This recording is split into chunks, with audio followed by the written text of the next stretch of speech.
안녕하세요. 세종제작교회 김남식 목사입니다. 오늘 말씀은 빌립보서 1장 30절 말씀 같이 함께 보시겠습니다. 너희에게도 같은 싸움이 있으니 너희가 내 안에 본 바요 이제도 내 안에서 듣는 바니라. 바울을 보면 하나님 앞에 자신 스스로가 이제 다메섹산 길에서 완전한 그 회심을 했었죠. 그런데 이제 리차드 피스가 하는 말은 이 바울의 점진적인 회심을 얘기를 합니다. 예를 들면 이제 그 사도행전 7장에서 스데반의 그 옷을 들고 있었어요. 스데반이 돌로 맞을 때에 그렇게 외투를 들고 있는 행위는 이제 법적으로 자기가 이러한 그 처형이 정당하다라고 증언하겠다라는 것을 이제 얘기해 주는 것입니다. 그래서 그런데 이제 리차드 피스가 보는 관점은 뭐냐면 이런 그 외투를 드는 행위 자체에도 사실은 영향을 받았을 것이다. 그래서 바울이 다메섹산에서 예수님을 만났을 때에 이제 그것은 어떤 그런 점진적인 회심의 결과물이고 또 그러한 그 예수님과의 조우 이후에도 이제 계속해서 바울이 자신의 삶을 완전히 뒤바꾸는 그러한 이제 단계로 갔었다라고 이제 평가를 합니다. 물론 이제 진실은 이제 바울 스스로만이 알 수 있겠죠. 그런데 빌립보서 1장 30절의 말씀을 보면 바울이 너희에게도 같은 싸움이 있으니 너희가 내 안에서 본 바요 이제도 내 안에서 듣는 바니라 이렇게 했습니다. 그리스도를 위해서 고난을 받는 것이 굉장히 이제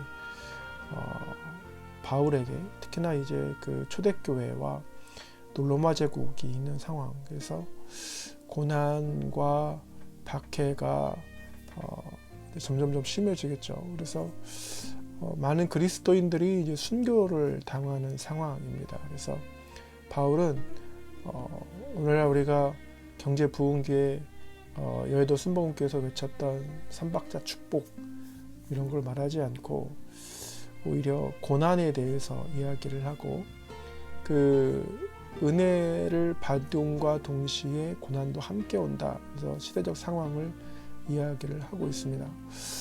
오늘 한국을 보면 여러 가지 이제 그 번영에 대해서 얘기를 하고 그리고 이제 교회를 다니는 이유가 뚜렷하게 마치 보험 드는 것처럼 이렇게 생각하실 수 있는데요.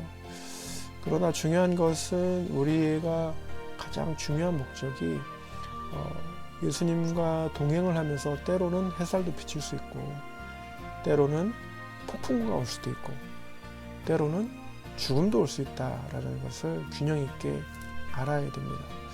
단순히 아는 것을 떠나서 삶으로 직접 우리가 이제 맞닥뜨리게 될 수도 있을 텐데 그래서 마치 어린아이에게서 사탕을 뺏은 것처럼 우리가 불평불만할 때가 있죠.